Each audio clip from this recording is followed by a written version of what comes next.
আসসালামু আলাইকুম হাগলি কেমন আছেন? আশা করি জমনের মতন ভালো আছেন। তাই মইও জমনের মতন ভালো আছি। আজকে দেখামু বিরিয়ানির রেসিপি। তা বিরিয়ানির রেসিপি রান্নার লাগে প্রথমেই টক দই লইছে। এই টক দইয়ের মধ্যে এরপর আদা রসুন বাটার মধ্যে এবার বাদাম বাটা দিয়ে এরপরে যাইয়া মরিচের গুঁড়া দিয়ে সয়া সস দিয়ে দিতে আছে 2 চামচ দেওয়া হয়ে গেলে এরপরে দিতে আছে ধনিয়ার গুঁড়া আর জিরার গুঁড়া দিয়ে হাত দিয়ে সুন্দর করে মাহাইয়া মুরহার গোস্তগুলা এরপর দিয়ে আবার সুন্দর করে মাহাইয়া শেষে দিয়ে দিতে আছে সরষের তেল।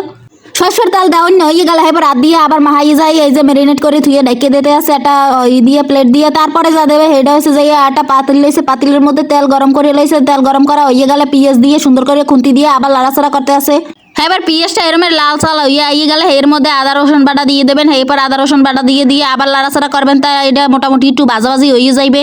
এরপর এই পর্যায়ে আপনারা যা দেবেন সেটা হচ্ছে যে বিরিয়ানির মশলাটা সেটা ডাইলে দেবেন সম্পূর্ণ আপনাকে পরিমাণ মতন 1 কেজি চাউল হলে এর মধ্যে 1 প্যাকেট বিরিয়ানির মশলা ডাইলে দেবেন। এরপর যা দেশে মরিচের গুঁড়া দিয়ে আবার খুন্তি দিয়ে ভালো মতন লাড়ালাড়ি করতে আছে। আজকে রেসিপিটা কিন্তু মোর জামাই রানতে আছে তা এরপর দেশে টমেটো দিয়ে এরপর আবার একটু লবণ দিয়ে দিতে আছে এই দিয়ে আবার লাড়াচাড়া দিয়ে এই যে সুন্দর করে রাখছে টমেটো হয়ে গেছে। এই পর্যায়ে দিয়ে দেশে যাইয়া গোস্তগুলো একটা একটা করে দিতে আছে কারণ ওই মশলাটা শেষে আর একটা জিনিস বানাইবে পরে আপনারা দেখতে পাইবেন অবশ্যই শেষে। এই পর্যায়ে দেশে আবার জিরার গুঁড়ো আর ধনিয়ার গুঁড়ো আবার দিয়ে একটু আবার লাড়া দিতে আছে কারণ এই সময় ম্যারিনেট করার সময় একটু দিয়েছিলে।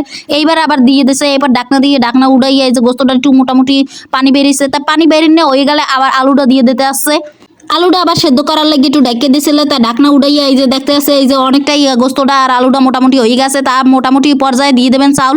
তাই এই যে চাউল দিয়ে দিতে আছে সুন্দর করে চাউল দিয়ে এরপর আবার একটু লাড়াচাড়া দিতে আছে তা লাড়াচাড়া দিয়ে সুন্দর করে এরপরে তো এইটারে খুন্তি দিয়ে ভালো করে মুটটা এটারে আবার একটু পানি দিয়া ঢেকে রাখবেন। তা পানি দিয়ে সুন্দর করে আবার একটু লাড়াচাড়া দিয়ে লইবেন। লাড়াচাড়া না দিলে কিন্তু পরে নিচে লাগিয়ে যাবে পুড়ে যাবে। মোর জামাই কিন্তু একটু পুড়িয়ে লাইছিলে এরপর যা দেবে লবণ দিয়ে দিছে এবার লবণ দিয়ে আবার ঢাকনা দিয়ে আবার উড়িয়ে লাইছে আর একটু লগে কিন্তু চিনিও দিয়েছিল একটু মিষ্টি করার লাগিয়া। এবার এই যে বিরিয়ানিটা হয়ে গেছে তা বিরিয়ানিটা হয়ে যাওয়ার পরে ঢাকনা উড়াইয়া এরপরে এখন আবার আর একটা কড়াই দিছে কড়াইয়ের মধ্যে আবার তেল দিছে ওই যে মশলাটা মুরগির আসলে এই মশলাটারে এখন ভালো মতন রান্দারান্দি করবে। এবার একটু চাট মশলা দিয়ে সুন্দর করে এটার মধ্যে একটু চিনি দিয়ে এরপর 2 চামচ চিনি দিয়ে এরপর লাড়ালাড়ি করতে আছে। তো এই যে হয়ে গেছে মশলাটা পেরাই কিন্তু অনেক সুন্দর কষাইনে হয়ে গেছে তাই ভালো মতন কষাই এখন বিরিয়ানিটা লইয়া এখন খাওয়ানো শুরু করে দিই। মুটা খাওয়ানো শুরু করে দেওয়ার আগে ওই যে এই মশলাটা আসলে এই মশলাটা কিন্তু লইয়া লইলাম ওই যে পাশে। তারপরে কেমন লাগলে সবাই জানাইবেন, লাইক কমেন্ট শেয়ার করে দিবেন। আল্লাহ হাফেজ।